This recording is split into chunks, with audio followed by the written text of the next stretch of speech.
Hello, welcome. It's the 90-Day Website Mastery Podcast with Jonny and Pascal. Thanks for joining us. Hello, Pascal. Well, hello, Jonny, and apologies for if you're watching it live. It's a fraction later than planned, but it's my fault. I would just be rushing back from a conference this morning. So thank you for you, Jonny, for your patience and for our live viewers and listeners as well.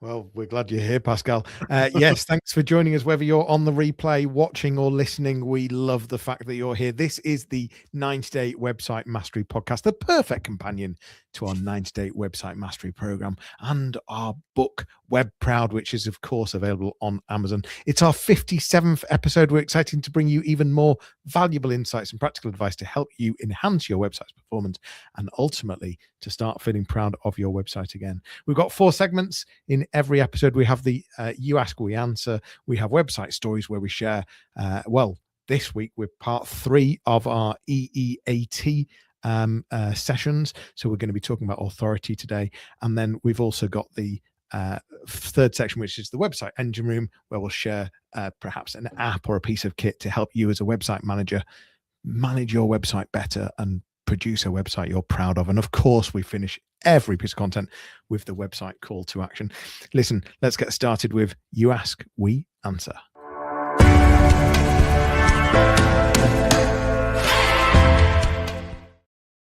Now, this is a lovely question, actually, for this segment, Jonny, because this came about during a in-person masterclass, and I've been obviously banging the drum for many, many years now about content creation and, how now our thinking's been challenged with, AI overviews and generative engine optimization.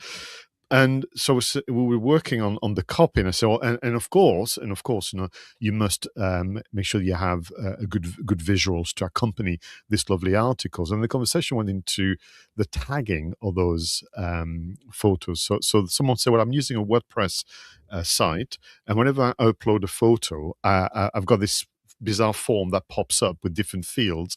I'm not so sure what to do with them, but actually, I'm also, I think, lacking the discipline, or I'm not very consistent. Sometimes I do it, sometimes I don't, and so on. So I want to explore all that with you. But the question is literally as follows. When I upload a new image on my website using the WordPress CMS, I can see fields to be completed. What are they for, and how do I use them? How do I motivate myself to do so? It's a very long question, multi things in there. But can I ask you, I mean, you will obviously be more than familiar with the fields that will accompany an image upload on the website. Can you take us through again, your own experience and you kind of own thoughts on that?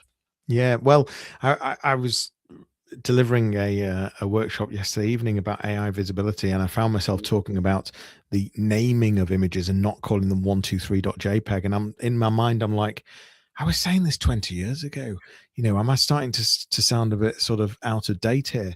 But what's crazy is that stuff that good SEO that we were doing many, many years ago is just even actually more important right now, because especially when we bring AI visibility into it. So I think before we even get to WordPress and the discipline, which actually, Pascal, you're more disciplined than me, so I'm interested to hear your take on that. But actually, before we even get to the fields to fill in, we need to make sure that we're even naming the file correctly and using descriptive words, not stuffing keywords, but actually just, whether it be the brand or whether it be just describing what's in that image in a few short words, and that becomes the name of the image that you're then uploading. But yeah, you've got a whole rich section of fields where you can populate data, and what we say in SEO and visibility is, if you've got a field to fill it in. So if you're creating a new LinkedIn profile, if you're creating a Google business listing, fill every field in. So you've got things like alt text, which is the alternative if an image is not shown for accessibility reasons or whatever it might be on a website, then it's what text is shown instead of the image. You can have the title of the image included in the field, which is sort of the internal reference, and that helps you even just from searching for the right image when it comes to the searching for images in your media library. So much easier if you actually give the image a title. Captions, those are the the words that might be underneath the image that are visible. All of these things add SEO, good for geo, good for AI visibility, and of course things like descriptions as well. But how do you deal with the discipline? Because sort of, I know what I do in my own mind, but I'm curious, Pascal, how you get into a position where you actually just make sure you do it. Yeah, no, so that's interesting. So what I've done for myself, which I then, transfer over with my trainees and mentees, is this idea that the real work is actually on the website. So what I mean by that is very often people put so much energy into the crafting of the article that their commitment is to the article itself, the words or in Word document or Google Docs or another version. And in a way, the website bit almost becomes an inconvenience. So you kind of reset everything to go, all you're doing is gathering ingredients. So the words in Word documents, ingredient number one. The photo where the file name has been changed, not on the computer, is an ingredient, and everything else. So you gather the ingredients, and then the real work and the moment of joy comes when you put all this and make it come alive, on the CMS. So there's just a mindset shift. The second thing is particularly when it comes to the photos. So again, what people will do is they will write the article, the word. They will put the words on the CMS, and then they look around for an image, and that becomes boring, tedious. So they'll go too quick, or eventually they go, I've got to get this done. I'm going to move on to the next thing. So they find an image that is okay. They may remember to do the file name change, Jonny, but after that they go, I've got to move on to the next thing. So what I tend to do then, I start with the image, not with the words. So what I tend to do is think of it like filmmaking, where you have a poster, then the teaser trailer, then the full movie. So in that order, your image is the poster for the movie, and you spend just a bit longer on the description. And what I tend to do is I said to her, imagine your favorite client, imagine your favorite friend. I'm sure you have one or two, everyone listening, and you're doing it for them. So it's not not doing it for the CMS, you're not doing it for Google and AI overviews or ChatGPT. You're doing it for that person that is in your mind, and you'll find that then you'll be a bit more committed. And then you kind of do all the different fields, alt text, title. I use caption as well if I want to quote the source or if I want to add, value, and I also do the description. But I do the image first, and then I add the text. And that creates, a bit of hierarchy. But if you think about it, Johnny, that's logical because that's what people will see first. They'll see your title of the article or whatever that is. Then they'll see the visual. Then they'll see the copy. And the argument being that if you have a strong visual, they'll be keener to read the article. And finally, what can really create discipline is, of course, to batch upload your content. So you may have 4 or 5 articles lined up, 4 or 5 images, and you'll find that if you can do 4 or 5 articles that can be time stamped so they are released over time in that 1 hour kind of bit of work, you're also more likely to do it. So yeah, that's what I've been inventing over time, but that's been my own experience, and I pass it on to my clients. Yeah, it sounds like a very good discipline indeed. By the way, all my clients are my favorite clients. I don't have a. If you're listening right now, Mm. um, and yeah, and actually, just to round this off, I just thought I would mention the importance that some of these have. So the alt text is critical from an accessibility point of view, and Thank Google you. Yeah. really is bothered about accessibility. I would say the next sort of highest in terms of sort of SEO and geo value is the caption, followed by the description. So those are the things to bear in mind. So make sure that you're naming the file name, thinking about the alt text, thinking about a caption and a description. The benefit of the title is that you'll be able to search in your media library to be able to find the right one afterwards. Good question, Pascal. I like it. Yeah, very much so. We'll move on to our next section, which is website stories.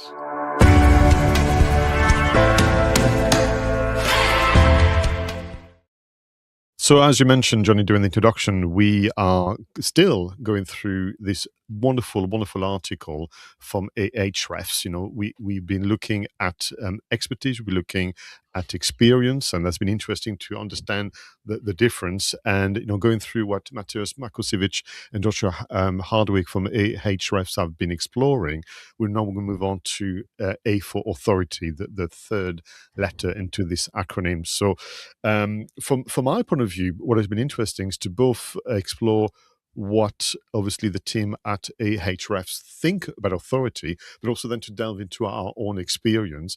Now, this one is kind of interesting because, again, we may have some challenge between authority and the final letter, Johnny, of T, which is trustworthiness, because you could argue, what's the difference? But as far as the team at Ahrefs is concerned, this is what is meant by authority. Authority means being recognized by others as a trusted go-to source in your field or industry.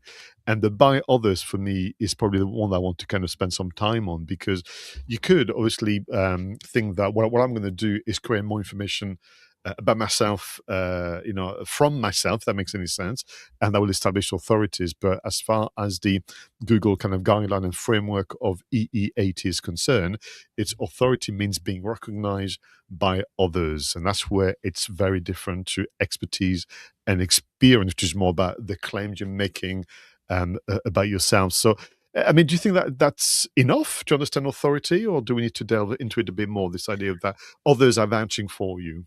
Yeah, you're right that there's such a huge crossover, isn't there? However, if we were to look at it like this in terms of what others are saying, I think that's actually a really good way to segment them. Because we know that there's such a crossover. So for me, the thing that screams out here is actually just good old fashioned PR, and not just sort of making up stories, but obviously we're looking for real stories where there's real credibility to have that PR in place. So good SEO, good link building is built on things like PR. So I think authority comes from if you have the authority, it makes sense that you are going to be featured in different places. So from a thinking about some of the e-commerce brands I work with, whether they online retailers, whether they're small or large, it doesn't really matter. But being featured in things like gift guides, being featured in magazines, being featured on other websites is a brilliant way to create authority, to demonstrate authority. I think I'd be interested to see where the segment goes from this article in terms of trust in the next episode. I agree. But the other thing that comes to mind is reviews. So third parties saying what they think about you, and I think that does build authority. Does it build authority to you as a person? No, it builds it more to the brand, to the website. So I think the bit that I take from the authority is that this is about you as a person as well, and so that's why I can potentially see how reviews filter into both.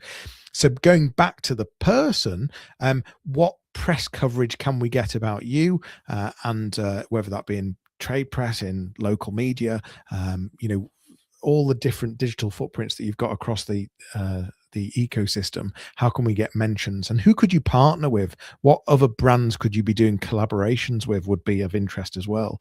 And sometimes that's a really easy fit. So not necessarily sticking with e-commerce for a moment, but taking, for example, a wedding photographer. Well, in the wedding industry, there's sort of 20 other things like the wedding flowers, the events, the venues, all the different the photographer, the videographer, all work together, a bit like mortgage brokers and insurance brokers. They recommend each other, and solicitors even. So who could you collaborate with would be, I think, a way of demonstrating authority. What other ways do you have experience in terms of building authority, Pascal? Do you know what's interesting? You reminded me of an activity you and I used to do a long time ago. Maybe we should, bring it back again. Do you remember when we should look at websites and actually establishing authority through your website? And we used to say, well, if the website is in the middle of this circle, but the circle is not made up of your own website, but someone else's website,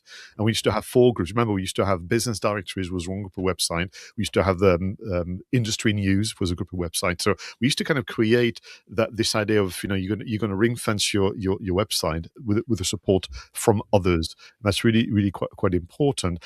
So I think the other thing that people need to, again, it's about having a system, isn't it? If you are invited to speak, it could be a small business, localized business club. It could be a larger event, but can you make sure that actually that invitation is appears online? It doesn't have to be an Eventbrite page. It can be just the local business club's website is got you listed as the guest speaker for an informal Q and A and so on. Because all this add validation to, of course, people, but also for the platforms. So I think for me it would be a good thing. And you're very good at this, by the way. If you have been invited, if you can do a recap of you know, and what you've said on your website with a link back to the wonderful organizers and host. You know, have a look on Jonny's website. It does that superbly well. Of course, you mentioned it, you know, so you've got the press coverage, but also could you try and find a way to be almost like a regular columnist in Mm, specific trade publications and lovely idea. podcasts, whatever. So more than once is probably what we do here. And by the way, for all of you listening, the local media, the local press is really well liked by the likes of Google. And I don't know if you've noticed that. So don't think that you have to aim. Well, you should try, you know, BBC, The Guardian, Financial Times, all other, you know, publications are available. But actually, a very localized news platform can do your business wonders and the authorities wonders. And they like that co-citation between your address and, of course, the address of the publication. But I think for me, the one that will create authority is to remind yourself about all what I call the badges and battle scars. So if you belong to a membership organization, if you won some awards, and we all have that kind of, you know, modesty and humility that's been built in from, you know, we've been brought up. But if your organization belongs to a membership organization, which you take a bit for granted, but that could be actually the sign of authority where you can not only put the badge, but also link back to maybe the page where you're listed or to write an article about it as well. But so for me, the word would be, who are the others in your line of work, in the world of your customers? Who are the others that literally can vouch for you?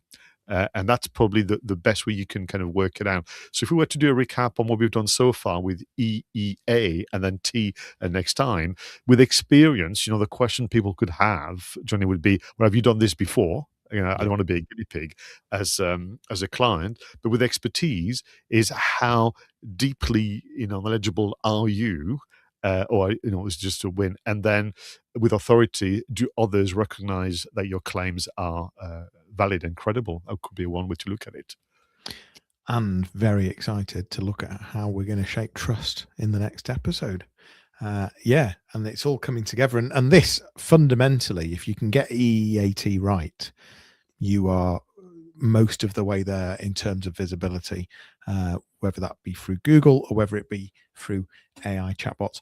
I think it's been brilliant to focus on this, Pascal, and in the detail that we're doing it. Mm. Let's move to our next segment, which is the website engine room.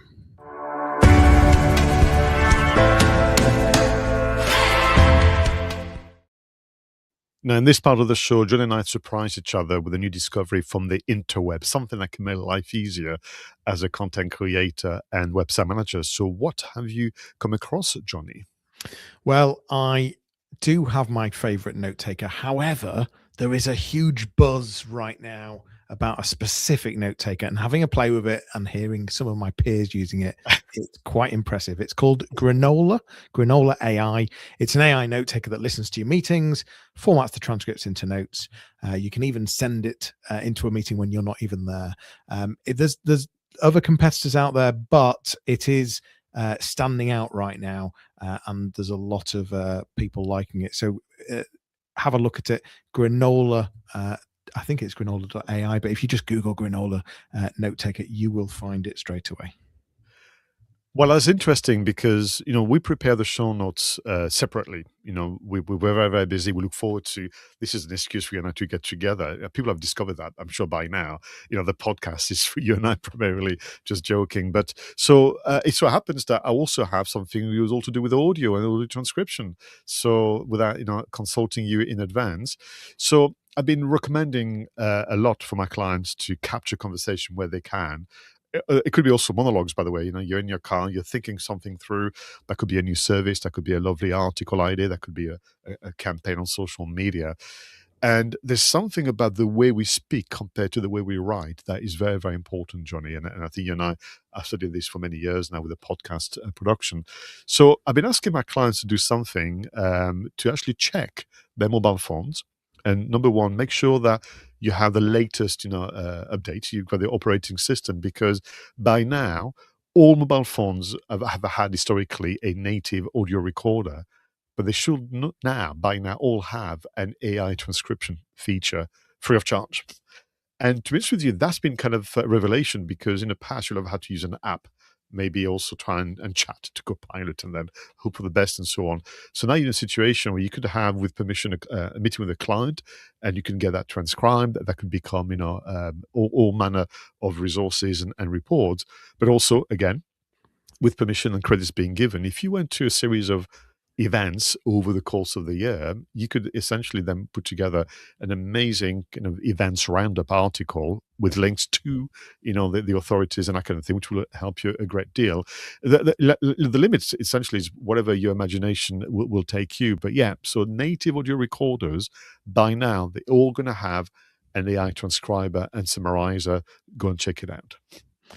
And the power of voice noting, talking, not only is it the whole thing richer because you tend to say more things than you would have written down or typed, but we speak 3 times faster than we write, so you can brain dump so much quicker and give much more richer information. So whether it's in a meeting or whether you're just using it to record just whilst you're out walking the dog or whatever else it might be, highly recommend just using the native app as well. Yeah, definitely. Nice apps. And I love the synergy, Pascal. Let's move to our website call to action.